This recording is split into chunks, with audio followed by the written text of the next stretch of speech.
Assalamualaikum students, how are you all? I hope you all will be fine. As you know, we are on chapter number 2, programming in C. So today we are going to discuss the topic structure of C program. मतलब हमने कोई भी C program लिखना है तो उसका क्या structure होगा, ठीक है? So the format according to which a program is written is called structure of program. वो format, ये हमारे पास क्या है? This is the format. और हमें इस format को follow करते हुए क्या लिखना है? Program लिखना है, ठीक है? तो वो हमारे पास क्या होगा? Structure of program. The following is the structure of C program. Number one, हमारे पास प्रोग्राम में सबसे पहले जो चीज़ें होती हैं वो हमारे पास the pre processor directives. After preprocessor directive, we have main function, and inside the main functions we have local declaration and statements. Okay, local declaration क्या होता है? A variable defined inside a function or a code. कोई भी आप variable define कर रहे हैं अपने प्रोग्राम के अंदर या कुछ भी कोड लिख रहे हैं, कोड के अंदर variable define कर रहे हैं, फंक्शन के अंदर define कर रहे हैं, वो हमारे पास क्या है? local declarations में आता है, ठीक है. और इस सब को हम क्या कहते हैं? Body of main function. ये हमारे पास मेन फंक्शन है और इसके अंदर ये क्या है? ये totally body of main function है. और इस मेन फंक्शन के अंदर ने जो भी चीज़ें अकॉर्डिंग टू द प्रोग्राम लिखना होता है हम उसको ऐड करते हैं. देन यूज़र डिफाइंड फंक्शंस होते हैं. यूज़र डिफाइंड फंक्शंस वो फंक्शन होते हैं जो यूज़र ने डिफाइन करने हो, ठीक है. यूज़र कौन है? आप लोग यूज़र हैं. Function 1, function 2, function 3, it's up to you. ये बेसिकली ऑप्शन होता है, ऑप्शनल टू द यूज़र. अगर उसने ऐड करने हैं उसके लाइक प्रोग्राम में रिक्वायरमेंट है तो वो ऐड करेगा, otherwise it's not important. Like आपने ऐड करने ही करने, ठीक है. सो ये हमारे पास स्ट्रक्चर ऑफ सी है. नेक्स्ट हम इसको डिस्कस करते हैं. अब हमारे पास एक प्रोग्राम है आई लव पाकिस्तान और ये लिखा गया हमारे पास किसमें? कंपाइलर में. अच्छा, आप लोगों ने जो सॉफ्टवेयर यूज़ करना है वो यूज़ करना है डेव C++, ठीक है. डेव C++ यूज़ करना है. उसमें आपने ये सारा काम लिखना होगा. अब नेक्स्ट क्या है? सबसे पहले प्रोग्राम लिखते हैं तो हमेशा सबसे पहले उसकी जो है ना ये लाइब्रेरीज़ को डिफ़ाइन करते हैं. Hash include stdio.h. अच्छा, std हम क्यों यूज़ करते हैं मैं आपको पहले भी बता चुकी हूँ कि जब भी हमें कोई लाइक कोई चीज़ भी प्रिंट करवानी हो, कोई मैसेज डिस्प्ले करवाना हो, ठीक है. हमारे पास मैसेज क्या है? आई लव पाकिस्तान. तो ज़ाहिर है मुझे इसको प्रिंट करवाने के लिए एक फ़ंक्शन की ज़रूरत है जो कि मेरे पास क्या है? Printf function. Keep in mind that जब भी आप प्रोग्रामिंग लाइक सी लैंग्वेज में कोड लिखेंगे तो हमारे पास जो सी लैंग्वेज है वो केस सेंसिटिव होती है, ठीक है. क्या होती है? Case sensitive. केस सेंसिटिव होते हैं. तो जब भी आप प्रोग्रामिंग लाइक C++ में आप प्रोग्राम लिखें तो आपने जो है ना वो स्मॉल लेटर्स में लिखना है, ठीक है. आप इसके जितने भी फंक्शंस हैं, ये प्रिंट एफ है, ये स्मॉल लेटर्स में लिखना है जो इसके प्री डिफाइंड फंक्शंस हैं, ठीक है. ये लाइब्रेरीज के आप देख सकते हैं स्मॉल लेटर्स में गिवन हैं. ये वॉइड मेन वॉइड जो फंक्शन है ये वॉइड मेन वाइड मेन क्या है? फंक्शन है. सो ये प्रोसीजर है हमारे पास जो है उसको लिखने का, प्रोग्राम लिखने का, कि सबसे पहले आपने प्री प्रोसेसर डायरेक्टिव्स बतानी, ठीक है. प्री प्रोसेसर डायरेक्टिव्स में हम बताएंगे कि हैश इंक्लूड stdio.h. अब मैं ये stdio.h ये हेडर फाइल क्यों यूज़ कर रही हूँ? क्योंकि मुझे प्रिंट का फंक्शन यूज़ करना है. तो अगर आपने कोई भी चीज़ प्रिंट करवानी है अपने प्रोग्राम में तो आप जो लाइब्रेरी जो यूज़ करेंगे हेडर फाइल वो stdio.h होगी. और इसके अगेंस्ट जो भी चीज़ हमने जो भी हमारे पास फंक्शन होगा वो हमारे पास क्या है? हमारे पास होते हैं इसमें प्रिंट एफ और स्कैन एफ, ठीक है. सो प्रिंट एफ हमारे पास क्यों होता है? To display the message. आप जब ये मैसेज जब ये प्रोग्राम रन करेगा ना, रन करने के लिए आप क्या करेंगे? प्रोग्राम को आपने लिखा, एग्जीक्यूट पे क्लिक करेंगे और इस एग्जीक्यूट में से आपने जिस चीज़ को क्लिक करना है दैट इज़ कंपाइल. कंपाइल को भी कर सकते हैं और दूसरा हम कंपाइल एंड रन, ये दो चीज़ें होती हैं, ये दो चीज़ें वहाँ पे गिवन होती हैं. कंपाइल भी होता है, कंपाइल एंड रन भी होता है. तो आप इन दोनों से कुछ भी क्लिक कर सकते हैं, प्रोग्राम आपका जो है वो रन हो जाएगा, ठीक है. ओके. अब जो ये प्रोग्राम है ये हमारे पास 3 मेन पार्ट्स में कंसिस्ट करता है. नंबर 1, प्री प्रोसेसर डायरेक्टिविटीज़, ठीक है. प्री प्रोसेसर डायरेक्टिविटीज़ होगी, the main function, and the third is the body of the main. Okay. So जब भी आप प्रोग्राम लिखते हैं तो सबसे पहले जो चीज़ लिखी जाएगी वो आपके पास होगा preprocessor directivities, that is hash include. Then you will add less than sign, and inside the less than sign you will add the header file stdio.h, and after that you will add greater than sign. ये हमारे पास क्या चीज़ portion हो गया? ये हमारे पास किस चीज़ का portion है? प्री प्रोसेसर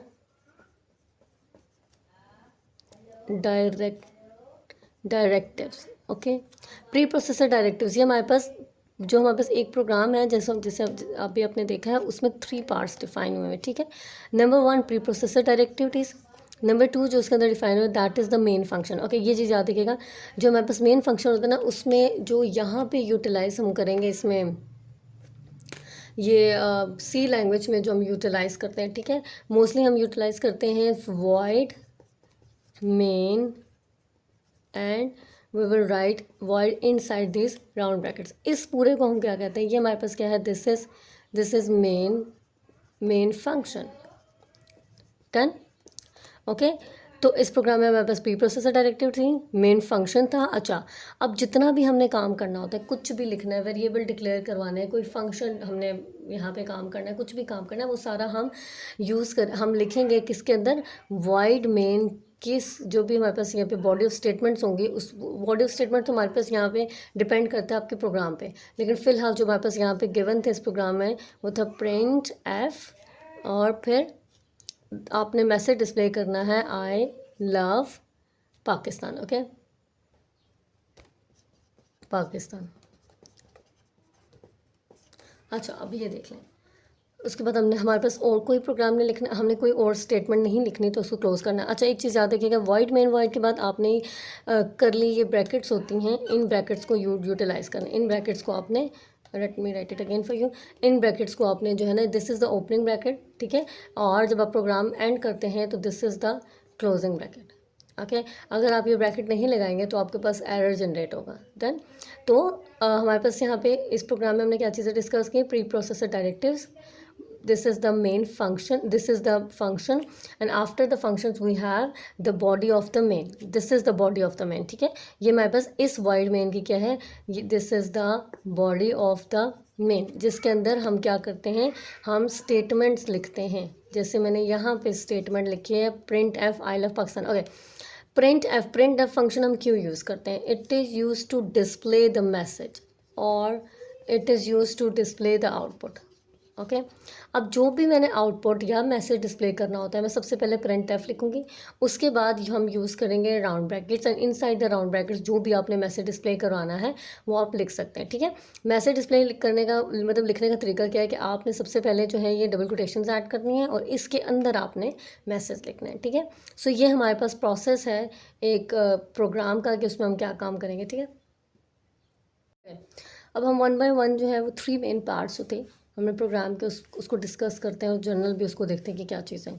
सो पहले है pre processor directives. Pre processor directives are instruction of for the C compiler. Every C language program contains certain pre-processor directives at the beginning of the program. Okay, जो भी कोई programme है, हम कोई भी programme लिख रहे हैं, उसके स्टार्ट में प्री प्रोसेसर डायरेक्टिव्स होते हैं। Okay, late me show you an example. Okay, अब यहाँ पे देखें, ये हमारे पास प्रोग्राम है, और इस प्रोग्राम के स्टार्ट में हमारे पास क्या है, प्री प्रोसेसर डायरेक्टिविटीज़। हमेशा जब भी आप प्रोग्राम लिखेंगे, सबसे पहले आपने इन प्री प्रोसेसर डायरेक्टिविटीज़ को बताना है, जिसके अंदर आपने हेडर फाइल्स ऐड करने हैं, और उन हेडर फाइल्स के अकॉर्डिंग आप क्या करेंगे, कोई भी फंक्शन ऐड करेंगे, ठीक है। Next, before translating a C language program into the machine language program, the compiler of a C language carries out preprocessor directives. अब हम ऑब्वियसली कंप्यूटर को कौन सी लैंग्वेज समझ है, मशीन लैंग्वेज, तो जितने भी प्रोग्राम्स होते हैं वो क्या होंगे, ऑब्वियसली सारे मशीन लैंग्वेज में कन्वर्ट होंगे, ठीक है। लेकिन कन्वर्ट होने से पहले वो सबसे पहले क्या करेगा, वो किसको कैरी करेगा, प्री प्रोसेसर डायरेक्टिविटीज़ को। Okay, these directives starts with the number sign. The most commonly used preprocessor directives are hash include and hash define. Okay, जितनी भी हमारे पास प्री प्रोसेसर डायरेक्टिव्स होंगे, हमने प्रोग्राम, ये चीज़ याद रखनी है, जब भी आप प्रोग्राम लिखेंगे सबसे पहले आपने प्री प्रोसेसर डायरेक्टिव्स को लिखना है, ठीक है। अब जितनी भी प्री प्रोसेसर डायरेक्टिव्स होंगे, वो सबसे पहले जो है वो सब मतलब स्टार्ट किससे होंगी, आप जो है नंबर साइन यूज़ करेंगे या हैश का साइन यूज़ करेंगे, then after that you will write include, and उसके बाद आप क्या करेंगे, you will add less than sign, और inside the less sign you will add header file. It's according to your program, but obviously हमारे पास जितने भी प्रोग्राम्स होते हैं ना, उसके अंदर हम stdio.h जो है ना, ये प्री प्रोसेसर डायरेक्टिव्स हम हमेशा लिखते हैं, ठीक है। ये भी बहुत यूटिलाइज होती है, और इसके अलावा हमारे पास एक और प्री प्रोसेसर डायरेक्टिव्स होती है जो आप नेक्स्ट प्रोग्राम्स में देखेंगे, दैट इज़ conio.h। ओके। सो क्यों, अच्छा अब जब हम ये प्री प्रोसेसर डायरेक्टिव ऐड करते हैं ना, तो इसके अकॉर्डिंग हम कुछ ना कुछ फंक्शंस ऐड करते हैं। हमने इनके ये S T D I O dot H और कोनियो डॉट एच, इनके फंक्शंस को हमने हेडर फाइल में डिफाइन किया था कि भाई जब हम ये हेडर फाइल यूज़ करेंगे तो इसके अगेंस्ट कौन कौन से फंक्शंस होंगे, ठीक है। सो जिसको यहाँ पे फंक्शंस का नहीं पता वो हेडर फाइल वाली जो है ना वो वीडियो देख सकता है। ओके, नाउ अब यहाँ पे हमारे पास है कि भाई जितने भी like hash include pre processor directives क्या है, हमने यहाँ पे बता दिया है। हेडर फाइल से जो भी हम यूटिलाइज कर रहे हैं, ठीक है, उन हेडर फाइल को हमने और उन्हीं की हेडर फाइल के अकॉर्डिंग हम क्या करेंगे, कोई ना कोई फंक्शन ऐड करेंगे।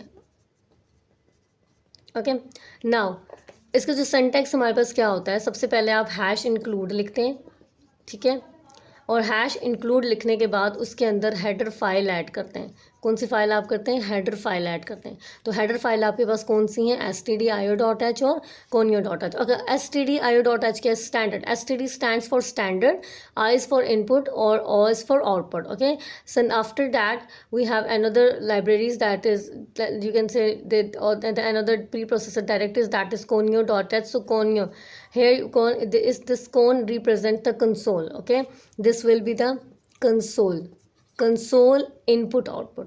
डन, फर्दर इसको डिस्कस करते हैं। when the preprocessor is carried out by compiler, when this preprocessor is carried out by the compiler, it will search for the header file that is written within the less than और greater than sign and copy it to the source file. अच्छा, अब जब क्या होगा, compiler जो है जब वो प्री प्रोसेसर डायरेक्टिव इसको चेक करेगा, ठीक है, वो देखेगा कि भाई कौन सी pre processor directives in less than और ग्रेटर देन के अंदर लिखी हुई है, ठीक है। फिर क्या करेगा, उसको कॉपी करेगा किसमें, सोर्स फाइल में। जितनी भी हम चीज़ें होती हैं ना, हमने जितना भी कोड लिखना होता है ना, जो भी कोड अभी हमने ये इसमें देखा है, ये कोड, ये हमारे पास सोर्स फाइल होती है। जितनी भी हमारे पास सोर्स फाइल होती हैं, ये सारी सोर्स फाइल कन्वर्ट होती हैं ऑब्जेक्ट फाइल में। और यू कैन सी इस ऑब्जेक्ट फाइल को हम क्या कह सकते हैं, मशीन लैंग्वेज में भी कन्वर्ट होती हैं, ठीक है। ओके, नेक्स्ट हमारे पास क्या है, द stdio, ये जो हमारे पास std है, ये stdio.h हमारे पास क्या हेडर फाइल है।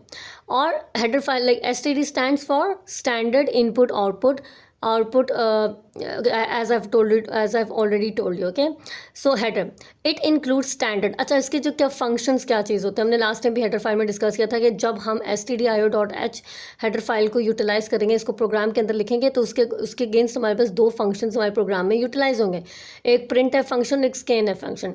प्रिंट एफ फंक्शन मैं आपको पहले भी बता चुकी हूँ कि अगर हमें कोई भी चीज़ मैसेज डिस्प्ले करवाना है, ठीक है, कोई भी आउटपुट डिस्प्ले करवानी है कंसोल पे, तो हम प्रिंट एफ यूज़ करते हैं। लेकिन अगर मुझे यूज़र से वैल्यू लेनी है, यूज़र से वैल्यू कैसे लेनी है कि मैंने प्रोग्राम को बताया, प्रोग्राम लिखा है, उसमें मैंने एक फॉर्मूला लगा दिया, sum is equal to a plus B, ठीक है, मैंने इसके नीचे कोई भी वैल्यू नहीं लिखी। अब इसका मतलब है कि जब भी यूज़र प्रोग्राम रन करे तो वो क्या करेगा कि उससे सम लेगा, भाई यूज़र से पूछेगा कि आप नंबर बताएं, you have to add the numbers. तो यूज़र अपनी मर्ज़ी के 4 और 5 नंबर ऐड करेगा।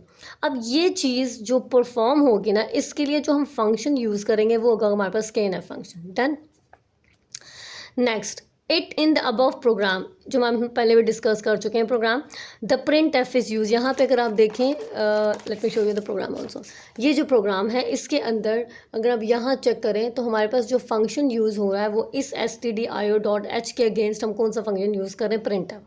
तो जब हम stdio.h लिखेंगे तो इसका मतलब है कि हमारे पास कुछ फंक्शंस इंक्लूड होंगे, और इस प्रोग्राम में हम कौन सा फंक्शन यूज़ कर रहे हैं, प्रिंट एफ फंक्शन, ठीक है। Now, therefore, it is required to include this header file in the include pre processor directives. मतलब कि फिर ज़ाहिर है मुझे अगर इन दोनों फंक्शंस को यूटिलाइज़ करवाना है तो मुझे इसके अकॉर्डिंग जो भी हेडर फाइल है उसको इस प्री प्रोसेसर डायरेक्टिव्स में ऐड करना है, लिखना है उसको। जिस याद रखिएगा, जब भी आप प्रोग्राम लिखेंगे, कोई भी प्रोग्राम हो जाए, ठीक है, आपने सबसे पहले हमेशा उसके अंदर ना प्री प्रोसेसर डायरेक्टिव्स को ऐड करना है। और जो मेन आप जो ज़्यादा यूटिलाइज़ करेंगे ना, जिनका ज़्यादा यूज़ होगा और होगा भी, लिखने भी आपने, वो लाजमी है, जब भी आप प्रोग्राम लिखें आपने उसको ऐड करना है। वो हमारे पास होंगे hash include, then stdio stdio dot H, और जो सेकंड आपने हमेशा इसको अपने प्रोग्राम्स में ऐड करना है, ठीक है, कोनियो डॉट एच। ये जब भी आप प्रोग्राम लिखेंगे सी लैंग्वेज का, सबसे पहले हम पार्ट्स को डिस्कस कर चुके हैं ना कि सबसे पहले हमारे पास प्री प्रोसेसर डायरेक्टिव्स होती हैं, तो ये हमारे पास क्या है, प्री प्रोसेसर डायरेक्टिव्स हो जो हमने अपने फंक्शन के अंदर ऐड करनी है, सॉरी प्रोग्राम के अंदर हमने ऐड करनी है। ओके, नेक्स्ट हमारे पास main function. The program consists of one or more functions. Functions perform a single well-defined task. हमारे जितने भी प्रोग्राम्स होते हैं, ये चीज़ याद रखिए, अब सी लैंग्वेज में जितने प्रोग्राम्स होते हैं, मेन फंक्शन हमारे पास होगा ही होगा। हमने मेन फंक्शन को ऐड लिखना है, करना ही करना है, ठीक है।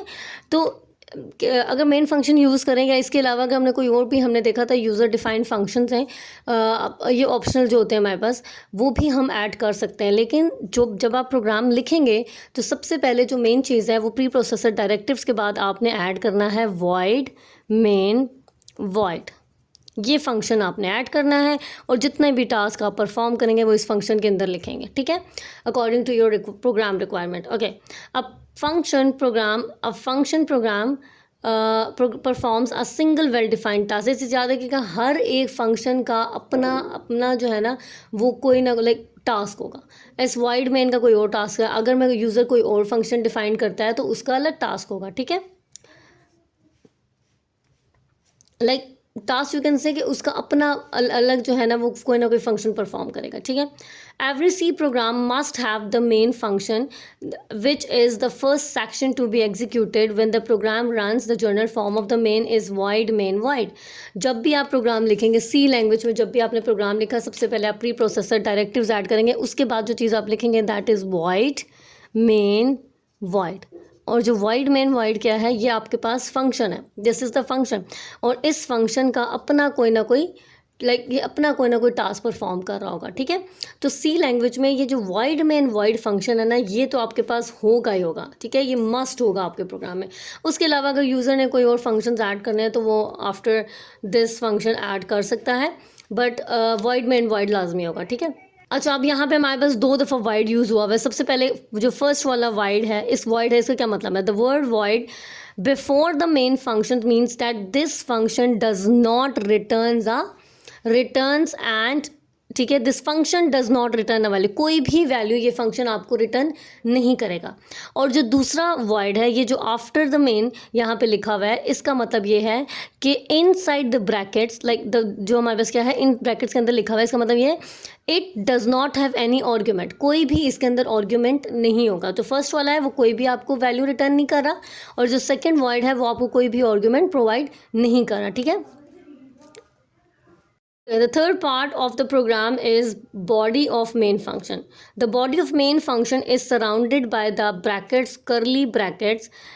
The left bracket indicates the start of the program, start of the body of the function, and matching right braces indicates the end of the program. अच्छा, इसका क्या मतलब है कि जो हम लोग जब हमने प्रोग्राम लिखा ना, हम सबसे पहले क्या करते हैं, प्री प्रोसेसर डायरेक्टिव्स के बाद हम फंक्शन हम लिखते हैं वाइड मेन, ठीक है, वाइड लिखते हैं। अब जो स्टार्टिंग ब्रैकेट्स होंगे हमारे पास, ठीक है, ये हमारे पास क्या रिप्रेजेंट करेगा कि भाई हमारा जो प्रोग्राम है ना, वो मतलब जो भी हमने इस प्रोग्राम के अंदर चीज़ें लिखनी है, तो ये स्टार्टिंग ब्रैकेट्स हो गया। हमारा जो प्रोग्राम है इसके अंदर हम जो है वो स्टार्ट हो चुका है, the body of the function, this is basically considered as the body of the function.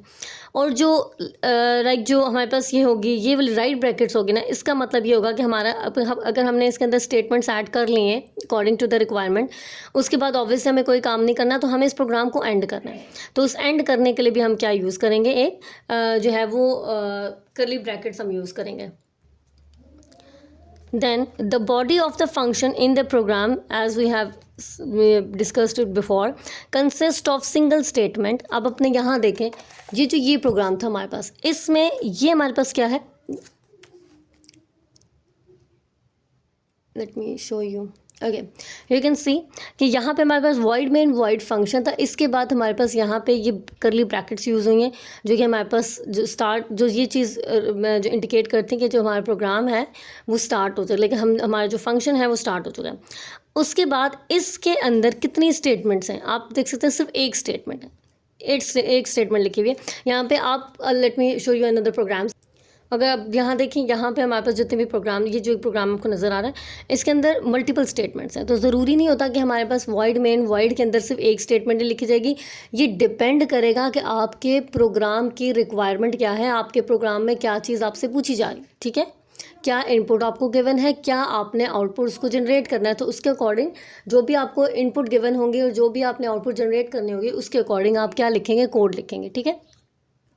Okay, सो अब देखते हैं इसमें consist of single statement print F which ends with a semicolon. अच्छा, ये चीज़ बहुत इंपॉर्टेंट है मेरे पास कि यार ये क्या लिखा हुआ है। देखें, मैंने अगर प्रिंट एफ लिखा है ना, दैट सपोज मैंने एक स्टेटमेंट लिखी है प्रिंट एफ और उसके अंदर कोई भी मैसेज डिस्प्ले करवा दिया। Let suppose I am writing computer.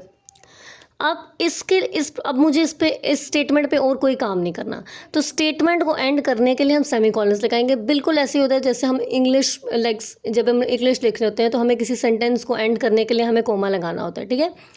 अगर आप ये सेमीकोलन नहीं लगाते, अगर ये नहीं लगाएंगे तो भाई कंपाइलर ये समझेगा कि यार ये वाली जो लाइन है ना, ये तो अभी एंड ही नहीं हुई, तो वो आपको फ़ौरन से ना एरर जनरेट कर देता है, ठीक है। आपको लाइन नंबर बता देगा, उसमें ये बता देगा कि भाई आपके पास सिंटैक्स एरर है। ये बेसिकली सिंटैक्स एरर में आता है हमारे पास कि आपने जो है ना इस लाइन में सेमीकोलन ऐड नहीं किया, ठीक है।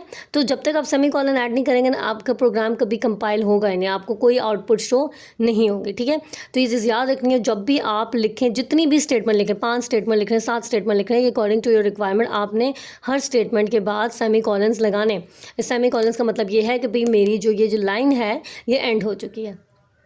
अच्छा, अब यहाँ देखिए, print F is a standard output function. The text to be printed is enclosed in double quotation. जैसे मैंने आपको पहले बताया था कि जब भी आप प्रिंट एफ लिखेंगे, प्रिंट एफ लिखने के बाद आप क्या ऐड करते हैं, कोई भी राउंड ब्रैकेट्स ऐड करते हैं। उन राउंड ब्रैकेट्स के अंदर जो भी चीज़ आप लिखेंगे, जो भी आप टेक्स्ट लिखेंगे, वो आपके पास डबल कोटेशंस में, डबल कोट्स में जो है वो क्या होगा, रिप्रेजेंट होगा। A statement is in C is terminated with the semicolon. Terminated का मतलब ये है कि मैंने स्टेटमेंट लिखी थी ना यहाँ पे, जैसे ये स्टेटमेंट लिखी हुई है, late me show you the statement. ये स्टेटमेंट लिखी हुई है, ठीक है। जब ये स्टेटमेंट एंड होगी तो मैं क्या यूज़ करूँगी, सेमीकोलन। इसका मतलब ये है कि जब कंपाइलर चेक करेगा ना, वो कहेगा अच्छा ठीक है, यहाँ पे सेमीकोलन लगा हुआ है, ये वाली लाइन क्या हो जाएगी, वो स्टेटमेंट क्या होगी, टर्मिनेट हो जाएगी, ठीक है। नाउ अब क्या होगा, therefore a semicolon is used at the end of the print statement. Print statement हो या कोई भी स्टेटमेंट हो, हमेशा हमने स्टेटमेंट को लिख लिया, हमने स्टेटमेंट कंप्लीट कर ली और कोई काम उसमें नहीं करना, आपने स्टेटमेंट को सेमीकोलन से एंड कर देना, ठीक है। नेक्स्ट है the program will print the message. Then अब होगा ये कि जो भी हम प्रिंट एफ स्टेटमेंट यूज़ करेंगे उससे हमारे पास एक मैसेज जनरेट हो जाएगा, एक मैसेज प्रिंट हो जाएगा कंसोल पे, जैसे आई love Pakistan, that will be represented on the screen, ठीक है। जो हमारे पास डेव C++ है, सॉफ्टवेयर है, उसको हम यूज़ करेंगे, उसमें प्रोग्राम लिखेंगे और फिर जो है वो स्टेटमेंट जो है उसके अंदर जो है वो शो हो जाएगी कंसोल के अंदर, ठीक है। Thank you so much.